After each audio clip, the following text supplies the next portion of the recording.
Welcome to the second Q&A episode of the Stronger by Science podcast. In today's episode, Greg and I discuss how to cut weight for powerlifting, how to train during a caloric deficit, the acceptability of putting pineapple on pizza, and much, much more. Remember, if you want your questions answered on a future episode, check out the links in the episode description below. Thanks for listening and enjoy the episode. This is your host, Eric Trexler, with temporary guest host, Greg Nuckols, and we are ready to roll tonight. We just got back from a second place finish in trivia.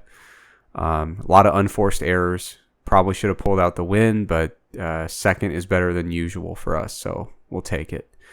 But right now, I've got the perfect mixture of Diet Cokes and IPAs in my system, and I'm ready to answer some questions. How you feeling, Greg? Feeling good. All right.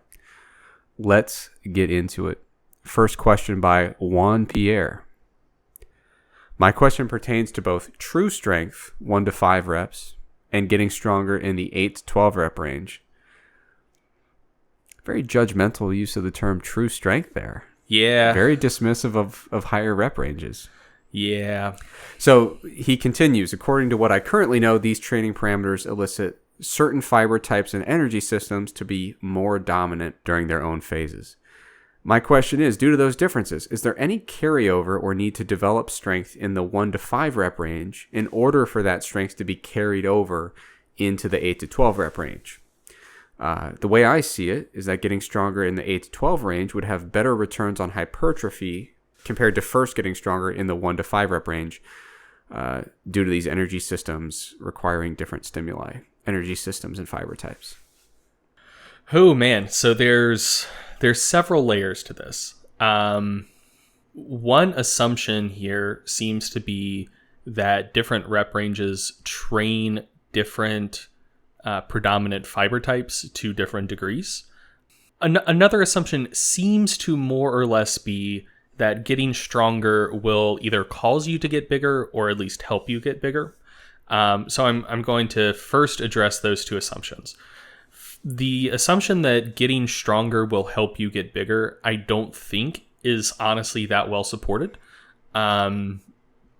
So there is a pretty good rationale for getting bigger to help you get stronger. Just as you hypertrophy, especially myofibrillar hypertrophy, you gain more contractile tissue. That should help you produce more force, lift heavier weights. So in terms of like that directionality, getting bigger should help you get stronger. In terms of getting stronger helping you get bigger, I don't think the experimental evidence really supports that. So if you conceptualize of strength as kind of an interplay between structural factors, which would primarily just be muscle size, but architecture may fit in there a little bit as well, because that can adapt with training, maybe like soft tissue adaptations. If you look at it as an interplay between those factors and like neural factors, with strength basically being the product of those two things, then like essentially I don't see a good reason to then assume that getting stronger is going to help all of those other things. Or at least like developing further neural adaptations will help those other things.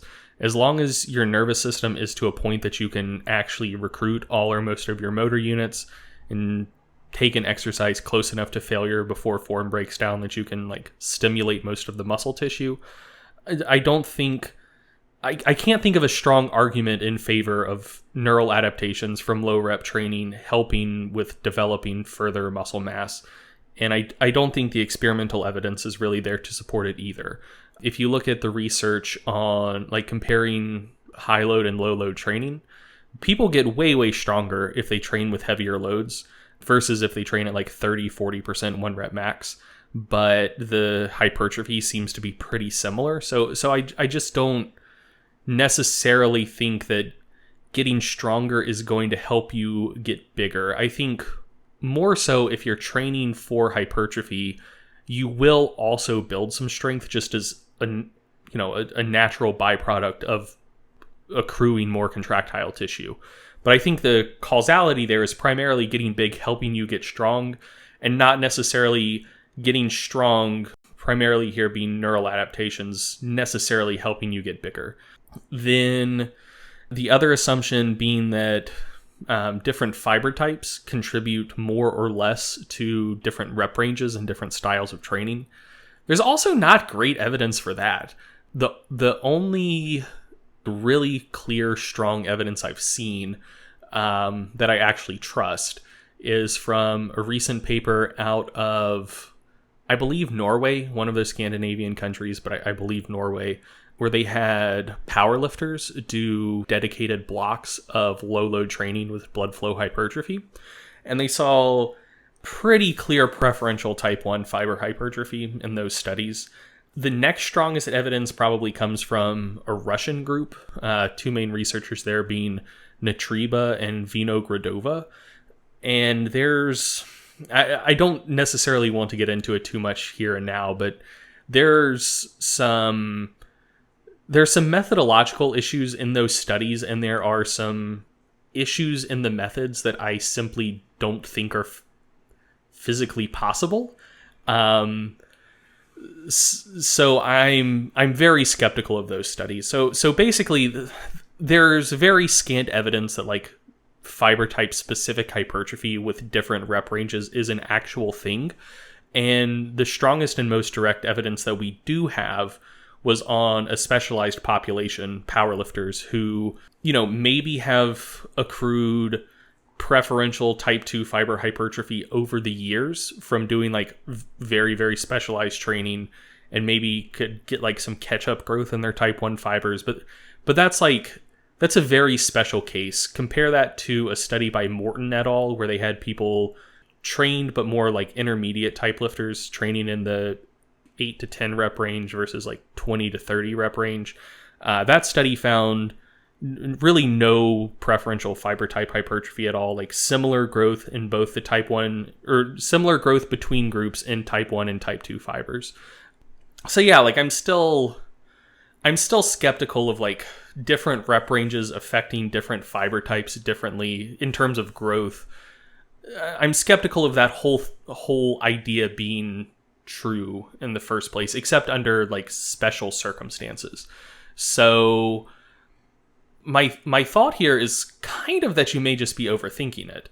I do think that strength in the 8 to 12 rep range is a decent proxy for size, assuming you're like controlling training variables. So, if you do a block of powerlifting specific training where volume's not crazy high, but intensity's super high, and you get some neural adaptations, that bumps your 1 rep max up. Now that bumps your 8 to 12 rep max up.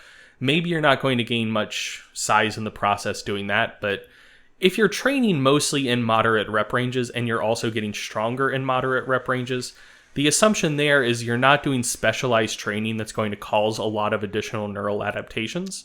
So their gains in strength will be more just kind of reflective of continued increases in size.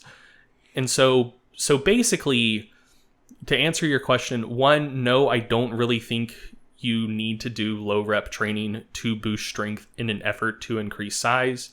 And I don't really think you need to worry about fiber type specific adaptations in the first place.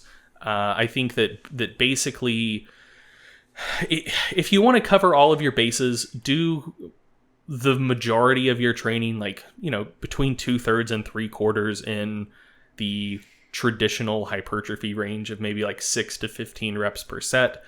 If you think that maybe the low rep stuff may be better for type 2 fiber hypertrophy, like, yeah, whatever, throw in some triples from time to time. If you think that the really light high rep stuff may be a little better for type 1 fiber hypertrophy, like, sure, throw in a couple sets of like 20 bicep curls or knee extensions or something at the end of a workout. But for the most part, I think that, yeah, like strength gains in that moderate rep range are fairly reflective of increases in size, as long as that is where you're doing most of your training. And I don't necessarily think you need to overthink it too much past that point. And just to clarify, you're basically saying no one's missing out on hypertrophy, leaving gains on the table because they neglected the lower rep ranges. But that doesn't necessarily mean someone can't achieve very good hypertrophy using those lower rep ranges, right? Oh, for sure. Sure. I think like on a per set basis, you're probably going to get a little less growth from training in lower rep ranges. Like you certainly can still grow. It's just going to be a little bit less efficient. And so, take more sets, more time in the gym. Yeah. You're going to, if you want to get a similar hypertrophic stimulus from the entire session, it's probably going to take more time in the gym to do that. Or if you're like equating for time in the gym, you're probably going to get a little bit less growth per session. But like if you like training like that, it's still perfectly fine. But yeah, you probably shouldn't then assume that if you do a block of powerlifting specific training and you get stronger in the 8 to 12 rep range as you're doing that, that's necessarily reflective of a bunch of additional hypertrophy. So I've got a brief anecdote. I know the Q&A episodes are all business, so please forgive me, but I did a dreamer bulk when I was in college. And a dreamer bulk, if you're not familiar with the terminology, is when you get fat as hell and convince yourself that you're actually putting on a ton of muscle. And the lie that I had genuinely believed and talked myself into was that as I was gaining this weight, because my max deadlift kept going up and up and up, surely these were very, very lean gains because look how strong I'm getting. And I was very young at the time and very, very stupid. And it wasn't until one day my roommate was like, "Hey, Eric, I just wanted to let you know that I've noticed you've become quite fat. And I don't know if anyone else is honest enough to tell you, but you should really reconsider the way you're doing things." And so, Nick, if you're out there, thank you for having the courage and the warm heart to tell me that I was looking like a mess. But yeah, you got to be very, very careful when you're trying to use strength as a proxy for hypertrophy. Like you said, it's got to be very specific circumstances where you can actually make that leap in terms of trying to correlate the two. Yeah, and just to reiterate one more thing, the idea that training in different rep ranges elicits specific hypertrophy of different fiber types, so namely that training with lower rep ranges is going to cause more type 2 growth and training with higher rep ranges is going to cause more type 1 growth. Like I said, that's something that people assume just based on the fact that type 1 fibers are less fatigable, so maybe they're going to be a little bit more involved in like high rep stuff and vice versa with type 2s.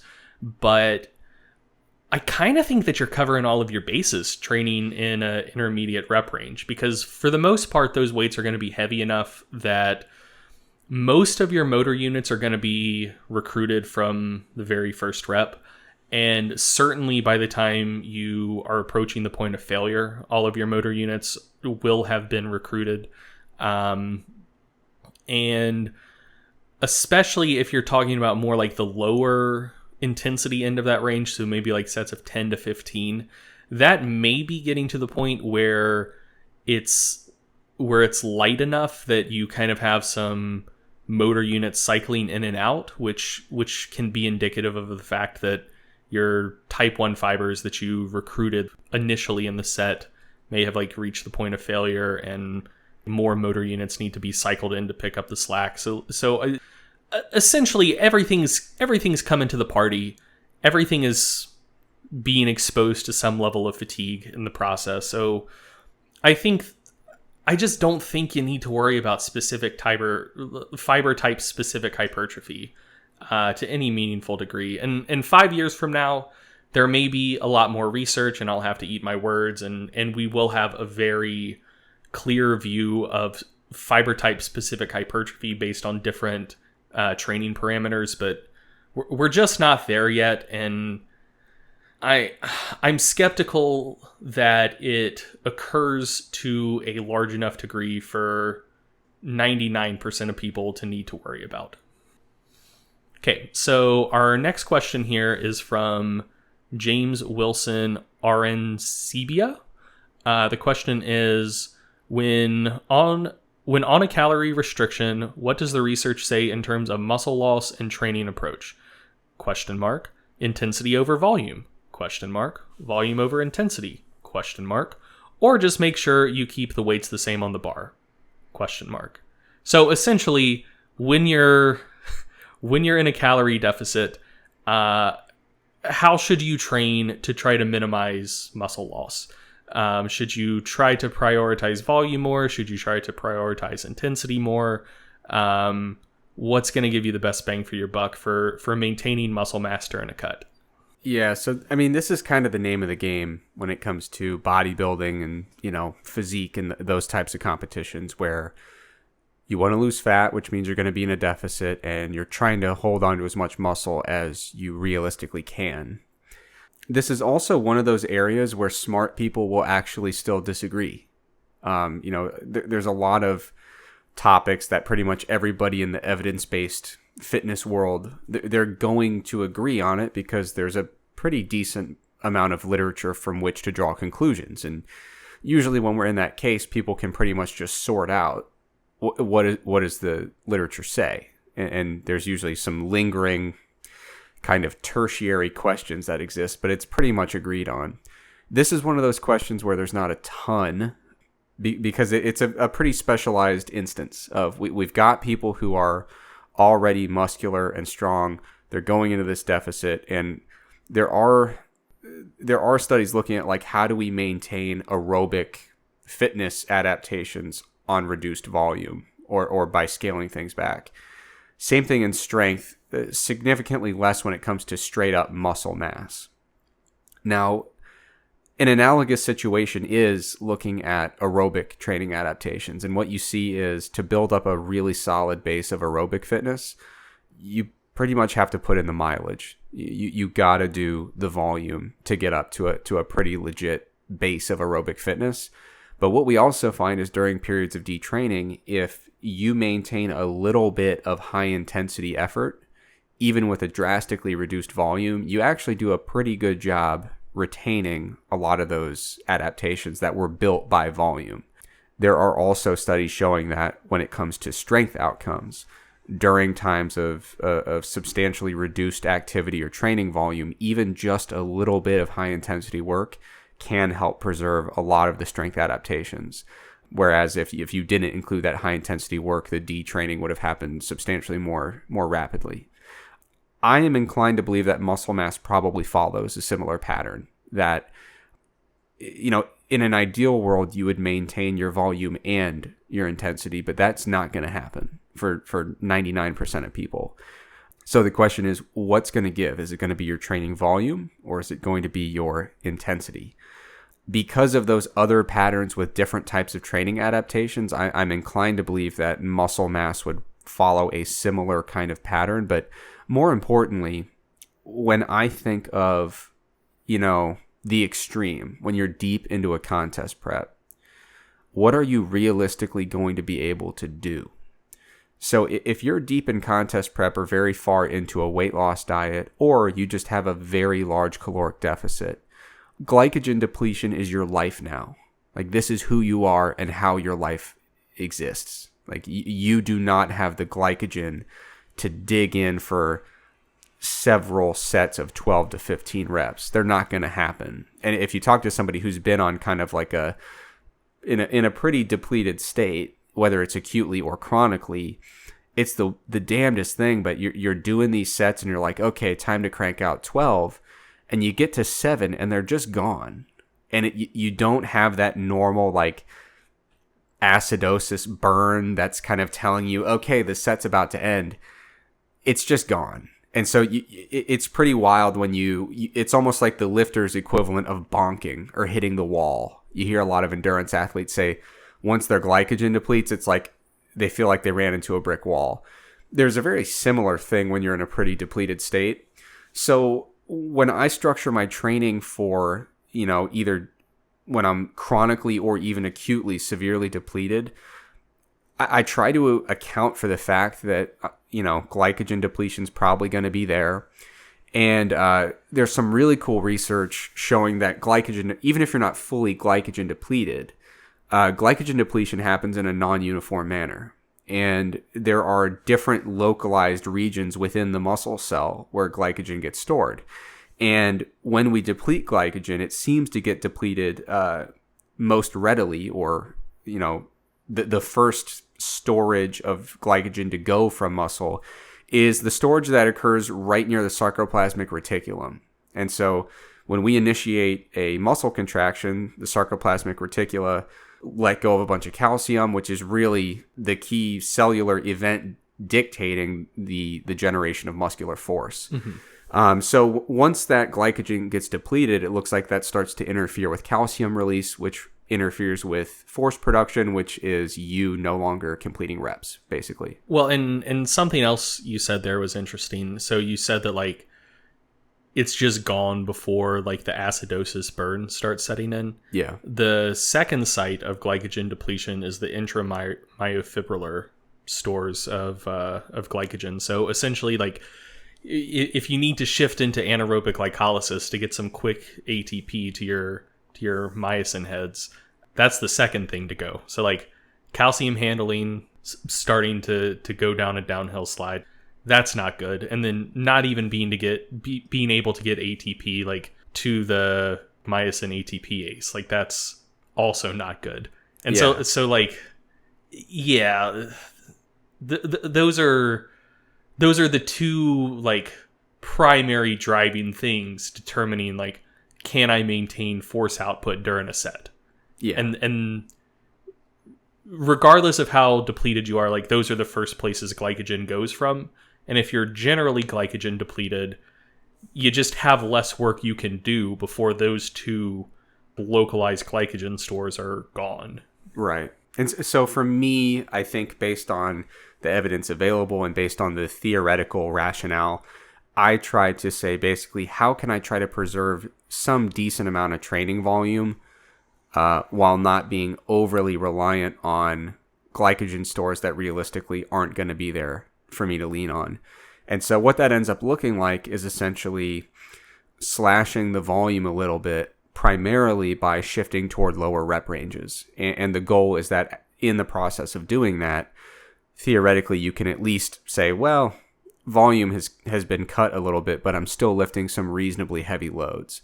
So that's always been my approach to it. And I have heard people argue the alternative. And they've basically said, well, all that heavy lifting, when you're really, really depleted, you're probably going to get hurt. You're probably not going to be able to recover from it. But I think the lesser of two evils would be to let some of that, basically cut out the real high rep stuff. So shift toward lower rep ranges. And if you're absolutely dying, like way late in prep, then you start getting into slashing some of the BS accessory volume that realistically isn't doing a ton for you. So my short answer is I try to cut out any kind of volume that's not really, really making major contributions. So if I can just slide in here with a sweltering hot take. Oh boy. I kind of think so one, I think something we both have to acknowledge is there's no research on this whatsoever. Right. One of the reasons this is such a topic of debate is, shockingly, I would say, of the many questions that have been investigated in the exercise science literature, whether higher volume or higher intensity training is better for maintaining muscle mass during a calorie deficit with like a chronic training study setup. No one has ever done that before. So it is so contentious because we don't have like direct evidence to fall back on and say like, well, look, someone did this study and here's what they found.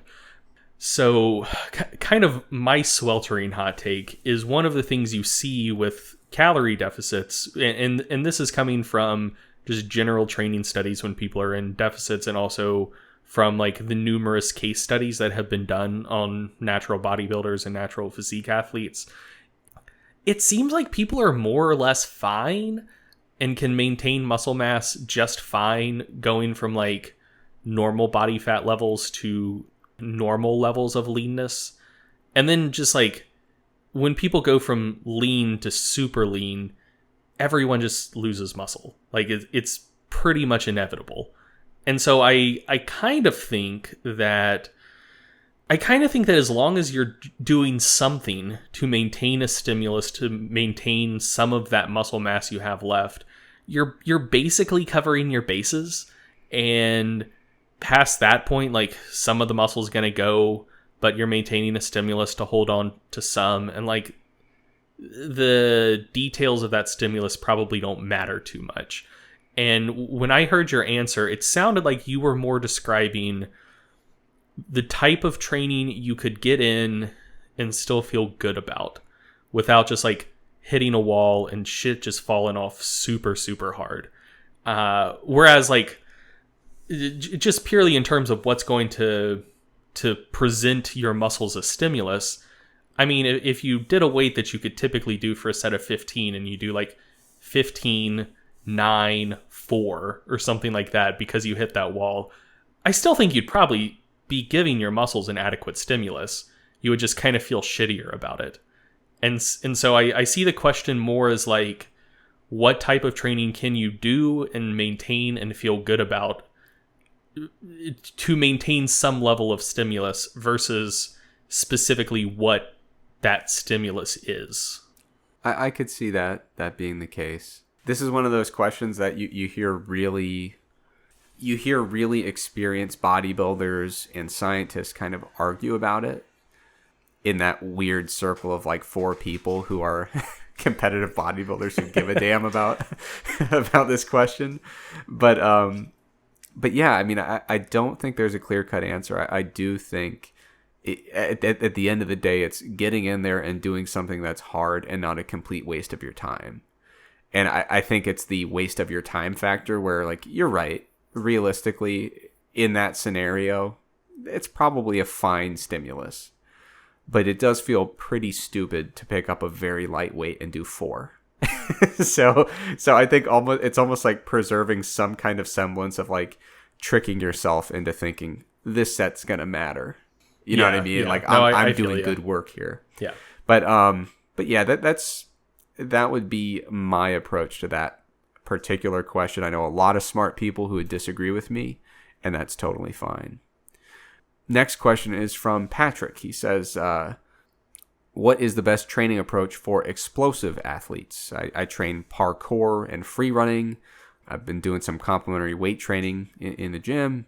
It'd be interesting to hear your opinion on building a strong base for a discipline like parkour, which is mainly explosive and jumping and stuff like that. That's a good question. So there are several things to consider here. One is, so a common approach, which I don't think is the best approach, is when you're talking about explosive stuff, you're primarily talking about power output in different planes, and primarily there you're talking about building up to the highest takeoff velocity possible on jumps, which is correlated with power output, but isn't exactly the same as power output. But anyway, so one of the common approaches you'll see, and this is one of the reasons why there's a ton of research published on this, is people will argue like, oh, that's power output, so principle of specificity, like let's apply this here. Let's find what loads are associated with the highest power outputs, and let's train with those loads, and that therefore will increase power output and explosiveness. And yeah, there's dozens of studies with different exercises and different populations, like looking to see like, oh, if we plot power with respect to intensity, where do we see like the peak in like the power intensity curve? And usually it's like kind of very intermediate intensity. So anywhere from, I've seen as low as 30% 1 rep max for some exercises, but that's quite on the low end. But generally somewhere in like the 40 to 70% 1 rep max range is where power output is maximized.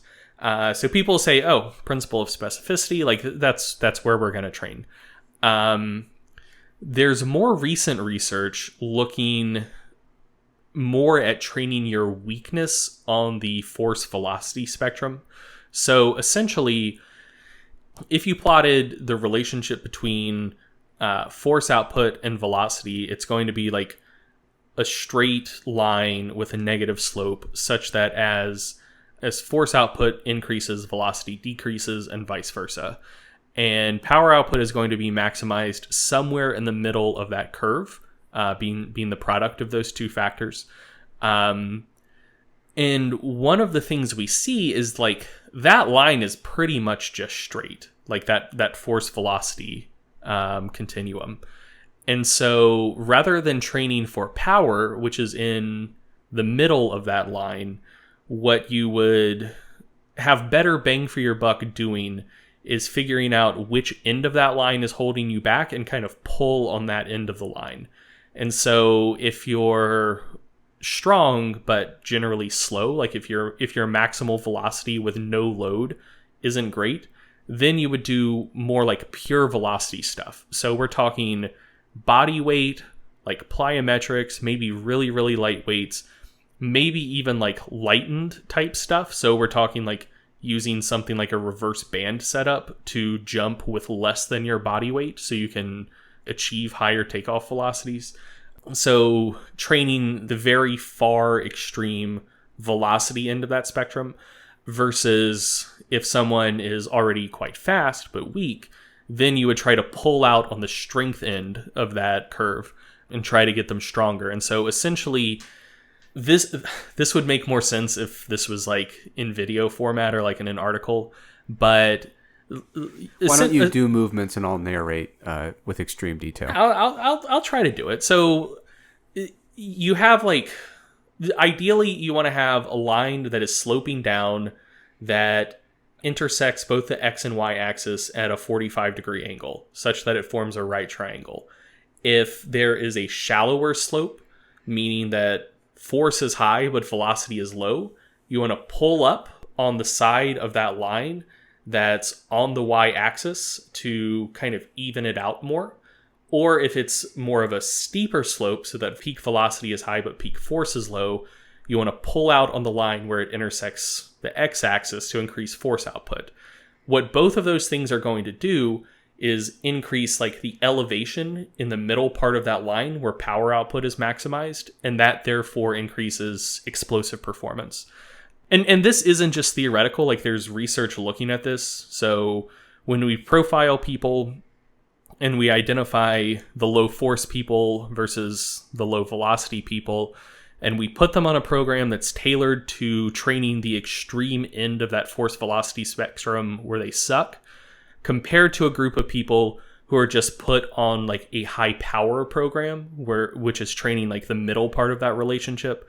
The people who are put on a program that is specific to where they're bad have larger increases in power output and jump height than the folks who train with loads that actually maximize power output.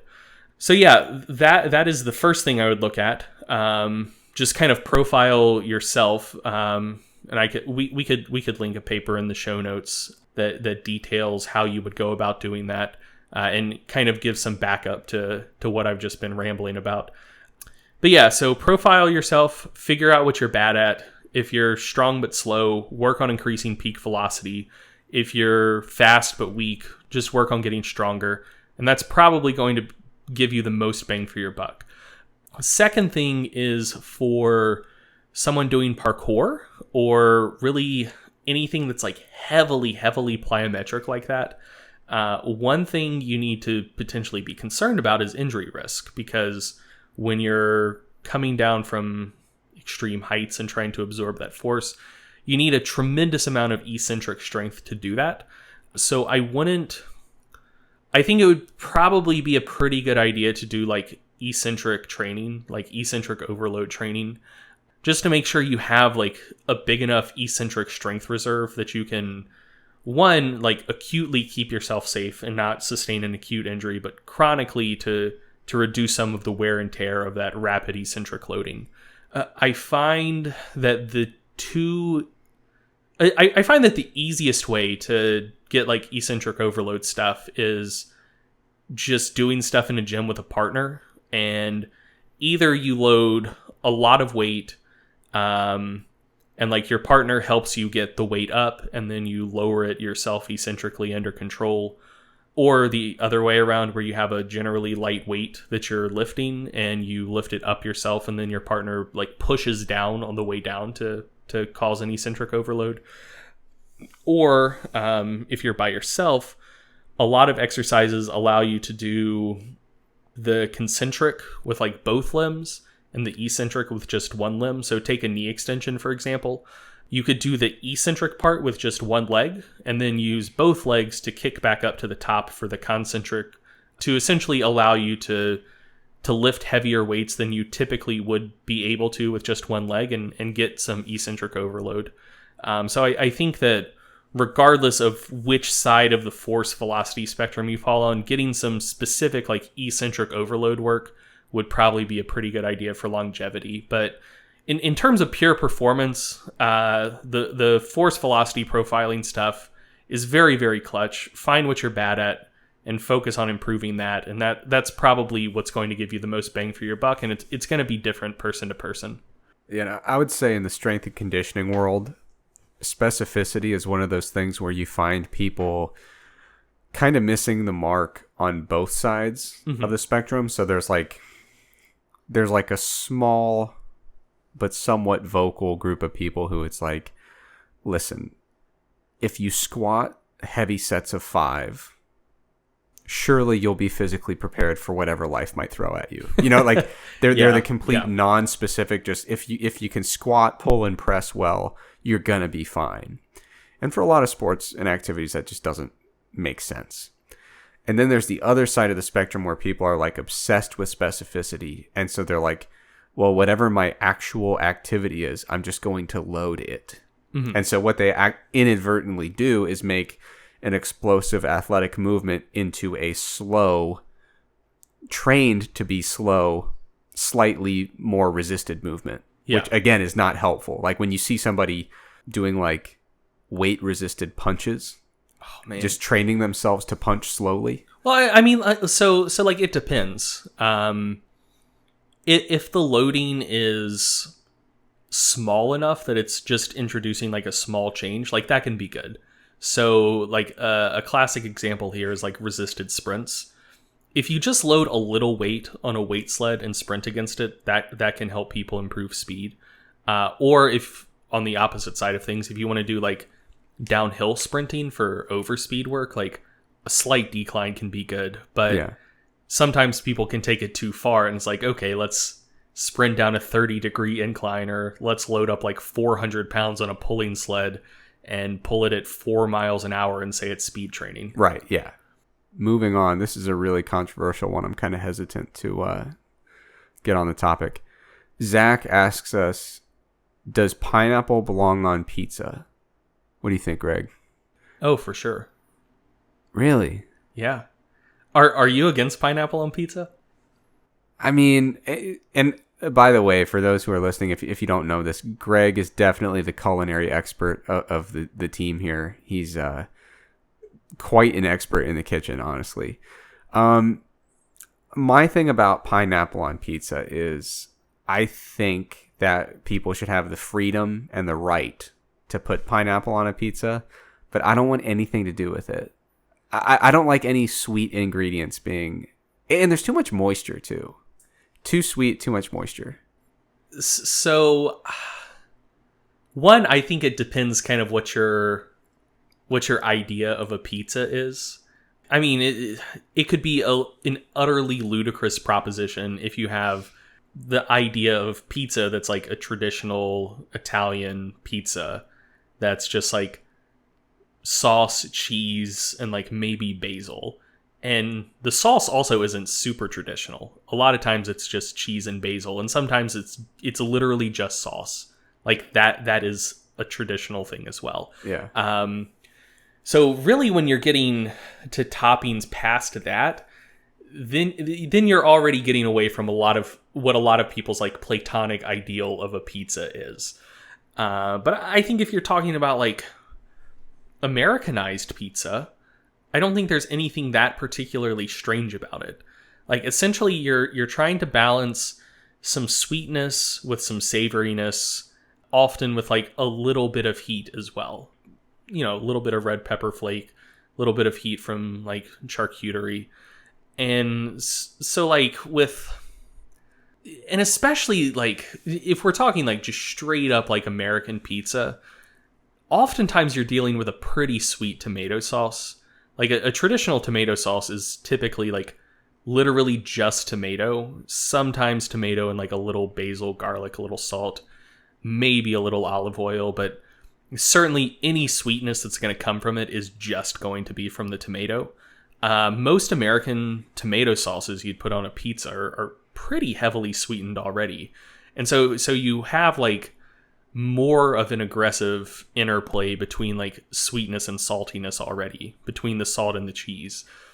And so like, yeah, I think it just depends on the style of pizza. Like, would I put pineapple on a Neapolitan pizza with like just plain tomato sauce and like a little mozzarella and some basil and fucking pineapple?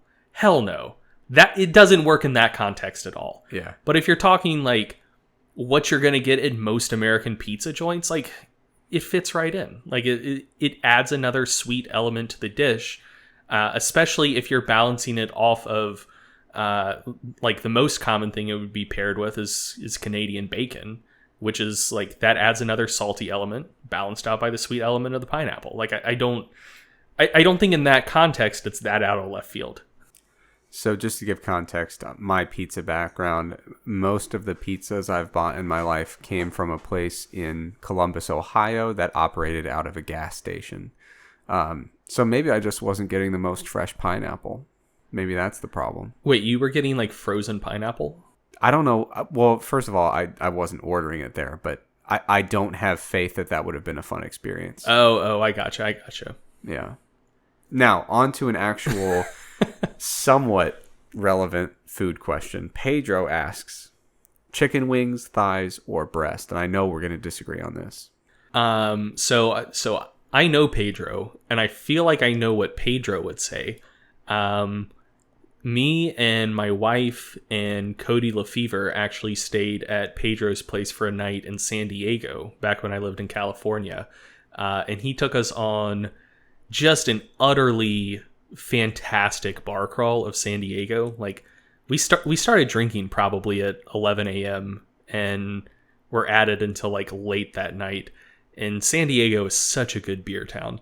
Anyway, that makes me tired just hearing that. It was great. Like I'm so old that when I hear the concept of drinking for like 13 hours, I'm like already sleepy. No, I mean like for me, it's one of those things that like if I'm gonna do it, I'm probably not gonna drink for like the next month because like Yeah. just the concept of beer stops being appealing. Yeah. But yeah, from time to time, I think it's fun. Anyways, so we got to his place the night before, and when we arrived, he made us some lemongrass wings, which were fantastic. So based on that experience and due to how good he is at cooking wings, I feel like Pedro is a wing guy. And my personal answer here is it kind of depends on the preparation method. So I like chicken. I eat a lot of chicken. If I'm going to eat chicken in like a degenerate way, where it's like I'm eating this purely for the like hedonic pleasure that comes from it, I'm definitely going with wings. If I'm doing meal prep and I want something that's like reasonably healthy and easy to cook and I can make a lot of it and it's still going to be like tasty in my fridge after being in there for like 5 or 6 days, then it's going to be thighs. Like boneless, skinless thighs are good. Like they're certainly not as lean as breasts, but like they're pretty lean. Like they're leaner than most cuts of lean beef, which I don't think a lot of people realize. They hold on to moisture really well.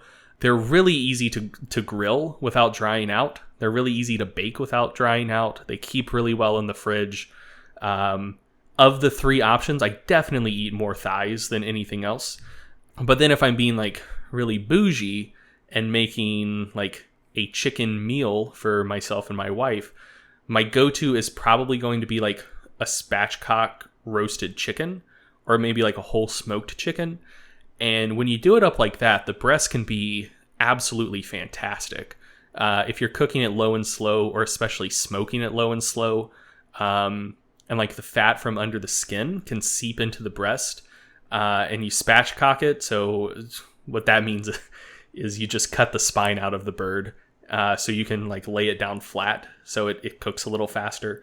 You can keep it in gentle heat, not for an incredibly long amount of time. So the breast is still lean, but you don't cook the water out of it, so it's still like really moist. And when I'm actually going to take the time to make roast chicken, I think I actually prefer the breast to the thigh. So, yeah, much like the pizza answer, just kind of context dependent and in what you're trying to get out of the chicken and how you feel like cooking it and how much effort you feel like putting into cooking it. I'm glad you ended with the effort part. So anyone who knows me knows that as a bodybuilder, I'm not big. I'm not particularly muscular, but the thing that allows me to get by in bodybuilding is that I'm very lazy in the kitchen and I have impossibly low food standards. So for me, chicken wings, thighs, or breast, always breast. Put it in the crock pot, come back to it some number of days later, and it is cooked. And here's what you can do, Greg. You want an exciting Italian meal? What you put in it is, what you put, shredded chicken with a marinara sauce and a light layer of mozzarella cheese on top. You got an Italian dinner. Now, if you wanted to have like a Mexican night, a shredded chicken, some diced peppers, and you put some salsa on top. It's really kind of... Shredded chicken breast is the canvas upon which you paint a meal. And with the right canned sauce or condiment, you can go wild. You can make that meal whatever you need it to be. And I am genuinely not kidding. I've had tacos for lunch every day for the last probably 6 weeks. And sometimes when I'm feeling very spicy, I will put riced beets in my shredded chicken tacos. That's about as wild as I get. So yeah, if you're out there and you're thinking, if you heard Greg's answer and you're like, God, that sounds like a lot of work, don't do that. Don't do that. Just make chicken breast in a crock pot. You're going to be fine. I mean, it's not that hard to roast a chicken. It's just like, it's a little more work to spatchcock it, but like, it's still not hard. I had never heard that word until 3 minutes ago when you said it. It's just a classy way of saying you take some kitchen shears and cut the spine out. I'm just saying, because that sounds morbid. If I spend more than 15 minutes putting a meal together, it's because somebody interrupted me for 5 minutes. But anyway, I very much respect how skilled you are in the kitchen and the time you put into it. And I very much enjoy that I get to reap the rewards of that every Sunday night when we have dinner. But anyway, there's two very different opinions, none of which are evidence-based, about how you should make your chicken purchases.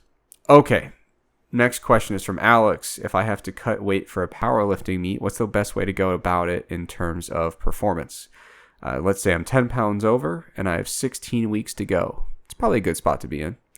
Option 1, slow cut a pound per week, starting about 8 to 10 weeks out. So basically chill for a while and then just do a pound a week leading into the show.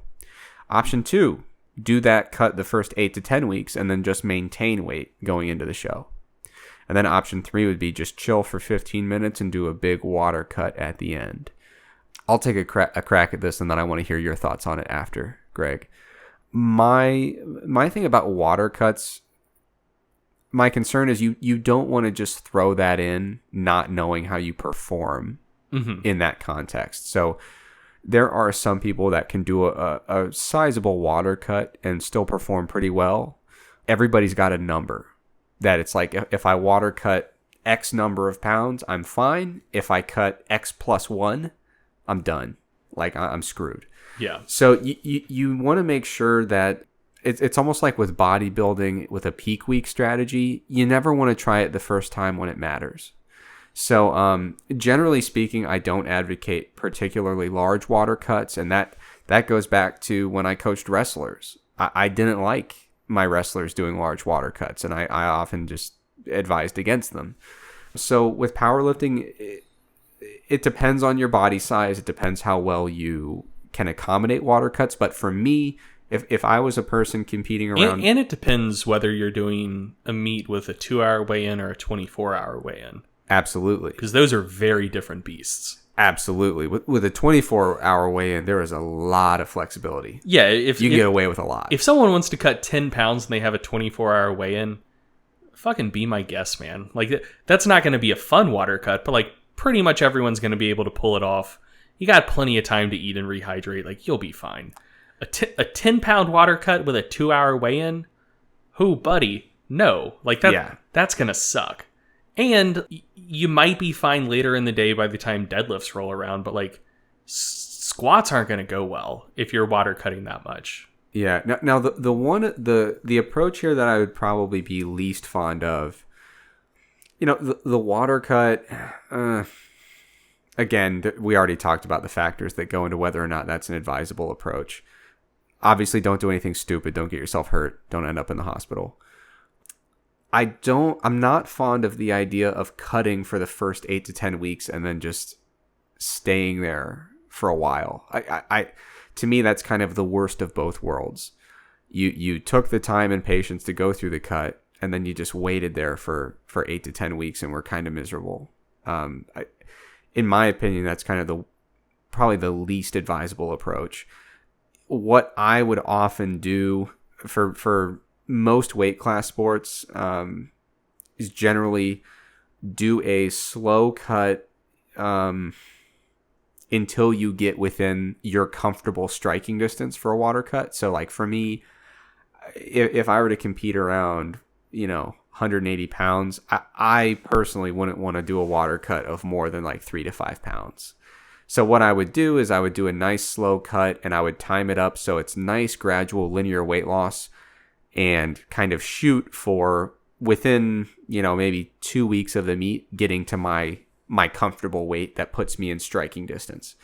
I would do it 2 weeks before to just give myself some wiggle room because, sometimes things happen and body weight is annoying and you're like, oh, I didn't get there in time.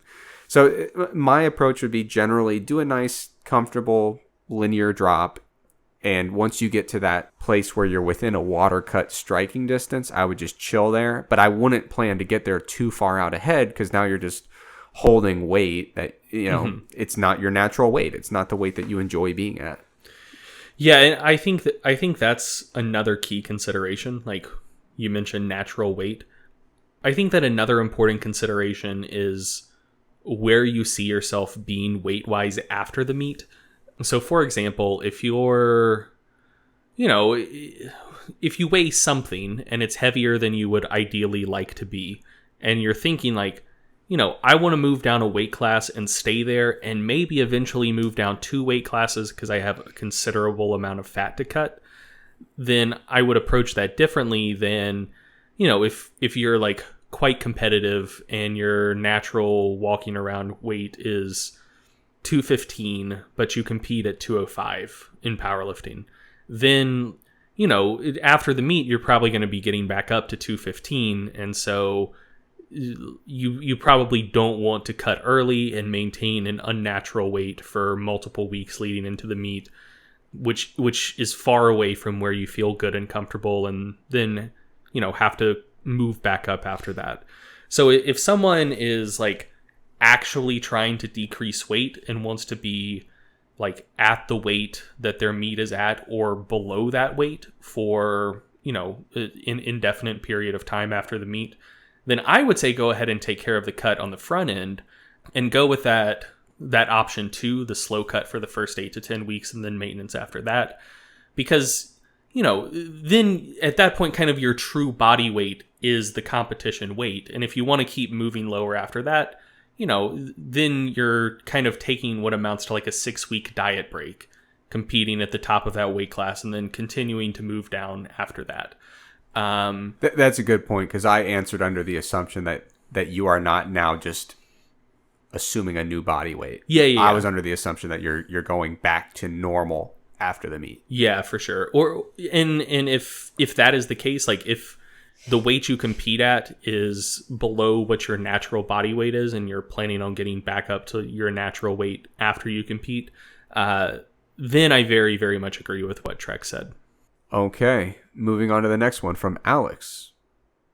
When you have pain during a certain exercise, how do you decide whether it's worth spending lots of time and effort rehabbing that movement/body part versus just picking a different variation or an exercise for the same muscle group that produces no pain? So basically, you're doing an exercise and it's bothering you, it's causing you pain, how do you decide when it's worth figuring it out and rehabbing your way through it versus just cutting and moving on to something else? To me, at least, it kind of depends what you're doing that movement for. So, for example, for me, I'm a power lifter. My sport is squat, bench, deadlift. And so, like, if squats cause me pain, I still have to squat, you know? Yeah, just hand them a note. It says, I don't go quite to parallel, but it's fine. My hip hurts. Yeah, I mean, so at that point, like, if the movement is your sport or part of your sport, then you got to troubleshoot and figure out how to do it in a more comfortable way. Maybe you would sub in like some close accessory exercises that are going to cause you less discomfort, like in day-to-day life, but also still do that exercise that causes you discomfort often enough that you can put up a good number on the platform. But you're kind of backed into a corner where, like, you got to do what you got to do. If, on the other hand, you're not a power lifter, you know, maybe you're just a general strength enthusiast, or maybe you're a bodybuilder or a physique athlete, then, like, dude, there's no exercises you have to do. If there's an exercise that you just love and it causes you discomfort, you know, then you may want to troubleshoot it a little bit. Certainly go to a physical therapist to see if they can help you out. But if you don't have, like, an emotional attachment to a particular exercise, like, just move on to something that's more comfortable. So yeah, I think the answer to that question really strongly depends on why you're doing it in the first place. Like, for me, like, bench press hurts. I have, like, an old shoulder problem. Like, my right shoulder is bone on bone. Bench press always hurts, but it's a third of my sport, so, like, I got to do it. And there's really no way to make it not hurt. So like, yeah, I just got to suck it up. But, like, were I not powerlifting, I'd probably never bench press again, because there would be other ways to accomplish the same general adaptations of, like, pec and tricep hypertrophy and general pressing strength. So yeah, like, if you don't have to do it, just sub something else in. If there's something else that accomplishes the same purpose and is more comfortable. If you do have to do it, then, you know, troubleshoot, go to a physical therapist, and try to figure out a way to make it a little better. Yeah, I mean, I totally agree. The clients that I coach, I always tell them, we simply don't do accessory lifts that cause pain. Period. If you're doing an accessory lift and you feel pain, you cut it. You know, it's just not at all worth it to me. Now, if it's like a primary movement that we've really programmed that training block around, then it gets more into, are we doing this because it was just plan A, or is it because we compete in it? If we don't compete in it, we can probably find a very suitable, comfortable replacement. So the only time that you ever really have to get serious and get back to the drawing board and figure out, like, we need to make this work, is if you are literally going to compete in that exact lift. For everything else, it's negotiable. All right, so we've got a couple more questions to get to. Dan writes, I would love to hear you guys discuss the one or two things that you feel contributed most to your success in powerlifting / bodybuilding, be it a mindset, aspect of training, aspect of nutrition, etc. You can lead off on this one. Success in... So I haven't had any success in powerlifting, so I'm going to punt on that aspect. I assume the bodybuilding part is for me. I think I want to preface this by saying I'm by no means a remarkable or successful bodybuilder, but I'm doing my best. And I think one of the things that's allowed me to stick with it over a long period of time is, first of all, there's got to be a lot of passion there. Bodybuilding is something that's intrigued me for a long time, and I started lifting when I was 12 and just absolutely fell in love with it. So even if I didn't compete in bodybuilding, I would still probably lift a solid 4 or 5 times a week in perpetuity. Bodybuilding for me was just an outlet to be competitive and actually feel like it wasn't ridiculous that I was spending so much time in the gym. The only thing that I would say actually makes me successful in bodybuilding, I already mentioned this episode. I could be completely satisfied living the rest of my life eating only chicken, spinach, and maybe a small assortment of condiments and spices. The one thing that's always intrigued me in the bodybuilding world is Dexter Jackson. Dexter Jackson, if you're not familiar, IFBB pro bodybuilder. The Blade. The Blade is his nickname. He won an Olympia. And I'm always perplexed of like, how is he always in perfect shape? Always so lean every single time. If you go to Wikipedia and you look at his competition history, it is astounding. He's been competing for 111 years, and it's like every competition he's top 3 against the best in the world. Yeah, and honestly, like that is the defining thing about Dexter Jackson. Like he's never been the biggest guy on stage, but like the only thing standing between him and winning shows is like the guys that are bigger than him. Do they come in shape? If they don't come in shape, it's a free win because he's always in shape. He will be. Like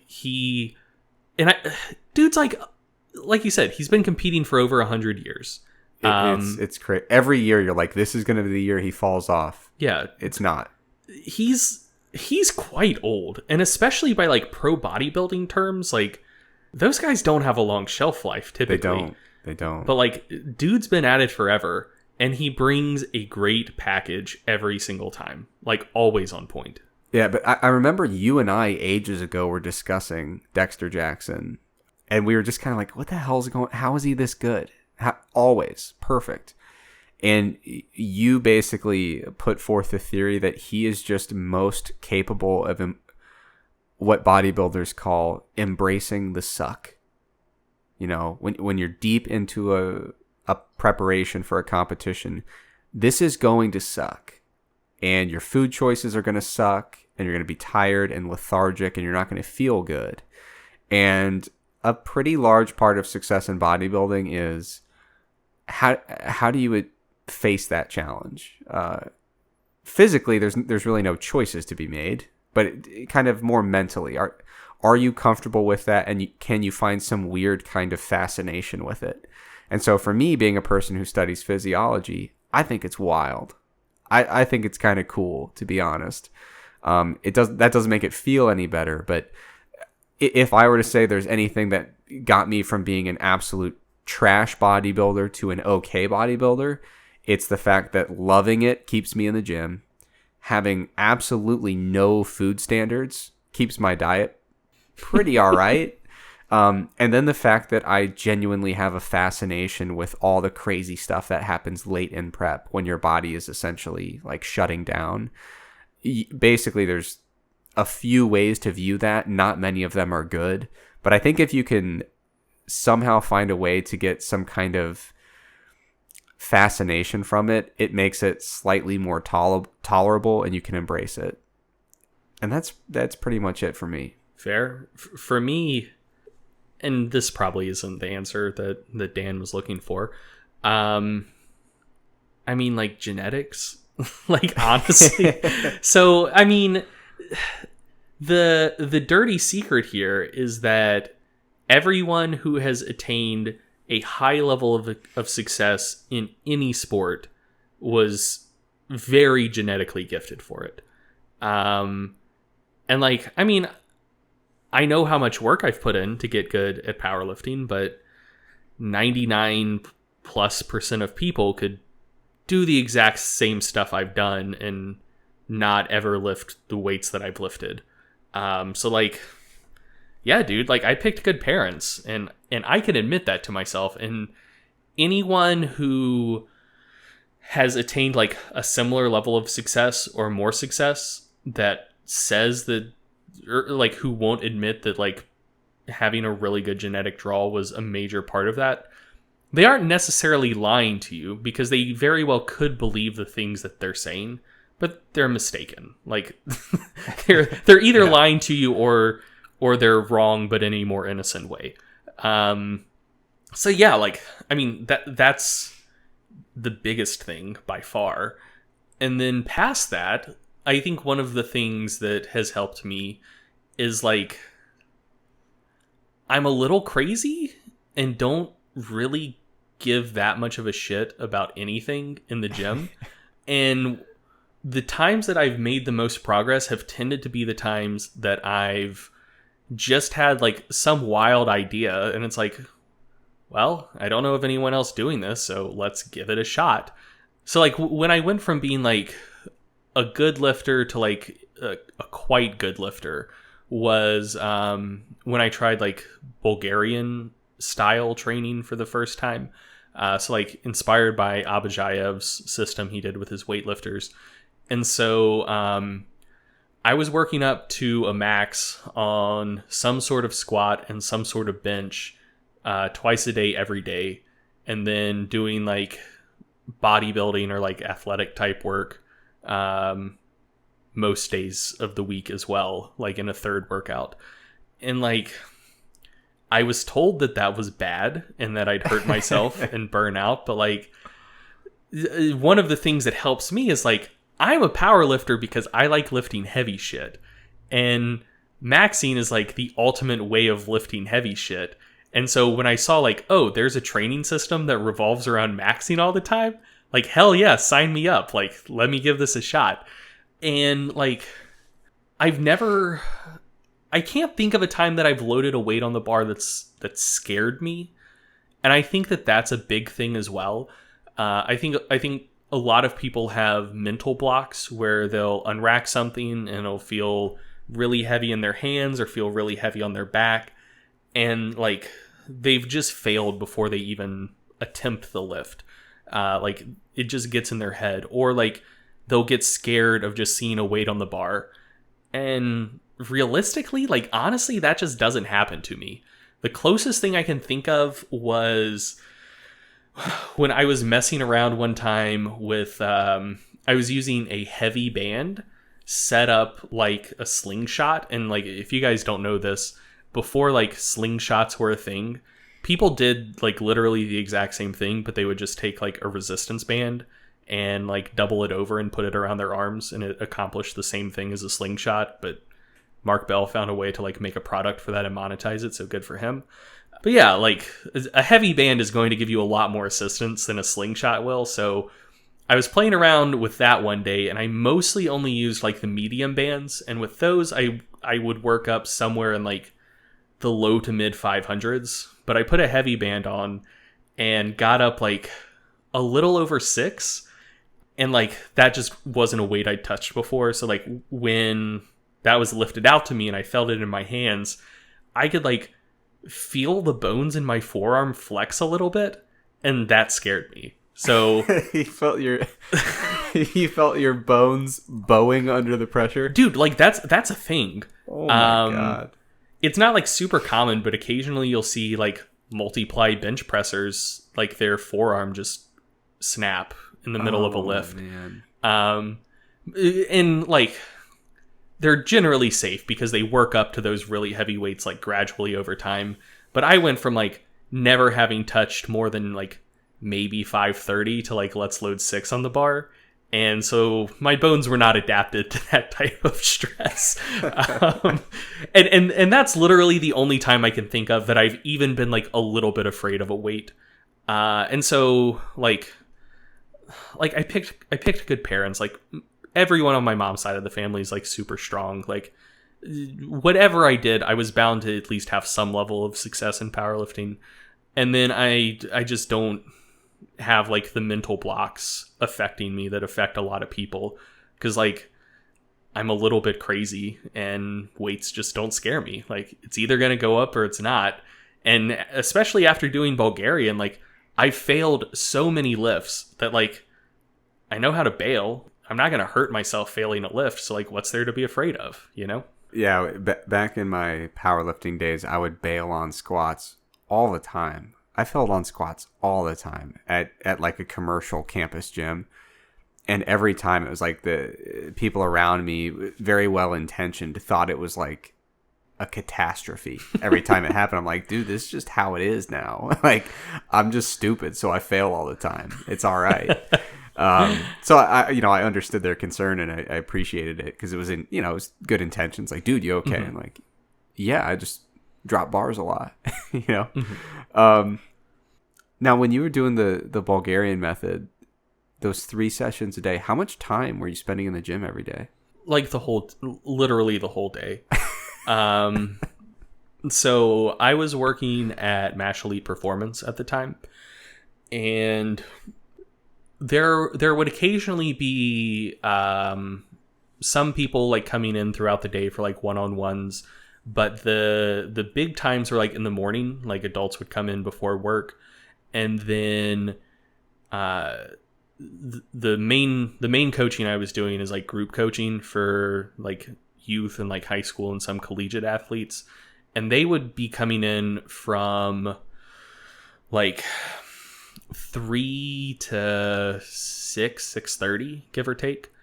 And so I would go in at like 10 and like get a workout in from 10 to like 11:30, and then just like rest a little bit, eat a little bit, start warming up again at like 1:15 and finish up just before 3, like before the 3 o'clock session was about to start. And then I'd coach from like 3 to 6:30. And then some days like the coaches would get like a group workout in after that. And that was more just kind of like bodybuilding, like pump type stuff, like get big, get jacked.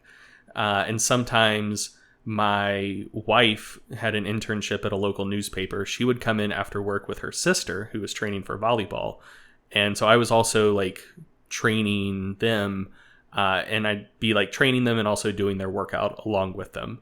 So I was in the gym every day between training and coaching from 10 a.m. to probably about 9 p.m., give or take. And of that time, probably maybe like 5 hours of it was spent training, 4.5, 5 hours. So like all day, every day. So there you have it. All you have to do if you want to be a good powerlifter is pick the right parents and train about 5 hours a day, and you should be there in no time. Honestly, man, I'm interested to see what would happen if there was ever money in the sport of powerlifting and people could like legitimately do it professionally.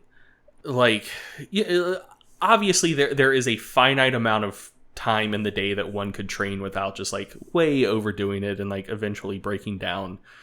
But if like there was a nutrition staff to make sure your nutrition was always on point, and like you didn't have to have a job because like powerlifting was your job, and so you have like plenty of time to like sleep and recover every night, and like get like massage work every day or whatever, like have a like recovery facility as part of like the powerlifting team facility you could go to, and then also like have time to get in like a solid 4 hours of training every day. I kind of think that numbers would just explode because that's the only period in my life where I've had like a solid several months to live a lifestyle even approximating that. And during that time, I probably made... So let me just think through this real quick. I put 170 pounds on my total in 10, 11 weeks. And I've put a grand total of about 800 pounds on my total from the time I started training. So I don't know, man. I made like a quarter of the total progress I have ever made in my training career in like a 2.5 month span, when I just had a lifestyle that was crazy conducive to just training and recovering super well. So yeah, that's just something I wonder. If my life consisted of something approximating like that 3-month span, one, what I would do, and then two, just in the sport in general, what performances and numbers would look like. All right. Well, I tell you what, if we severely slash all of my responsibilities pertaining to Stronger by Science, I can start training 6 hours a day, and we'll see if it can be replicated. What if we ramped up your responsibilities related to Stronger by Science, and I instead did that to see if my experience replicates. Honestly, I'd actually prefer that. I like the work I do a hell of a lot more than I'd like training 6 hours a day. All right. I think that's probably a good place to wrap it up for today. Now, I mentioned all these questions come from a few different social media threads. We've got one on Facebook, one on Twitter, one on Instagram. And when you introduced these, one of our listeners, Steve, said, "Great. Now I have stage fright and I can't think of anything," now that he had the opportunity to ask a question. Well, Steve, if you're hearing this, if that stage fright has dissipated, still feel free to ask a question. We are trying to keep those questions localized on those 3 threads on Facebook, Instagram, and Twitter. But yeah, we're going to keep looking back at those and referring back to them to harvest questions for these Q&A shows. So if you listen to this and you liked it and think, these guys seem competent enough to answer some of the questions I may be having, feel free to stop by those threads, jot your questions down, and we will get to them eventually. And we will link those, all 3 of those threads in the description of this episode. So keep the questions coming, and we will see you next time. Thanks for listening to the Stronger by Science podcast. Now, Greg and I are not experts in medicine or health or really anything else for that matter. So before you make any changes to your diet and exercise habits, make sure you check with a doctor or another healthcare professional. If you enjoyed this podcast and you'd like to support it, visit strongerbyscience.com to check out the products and services that we offer. Thanks for listening, and we'll see you next time.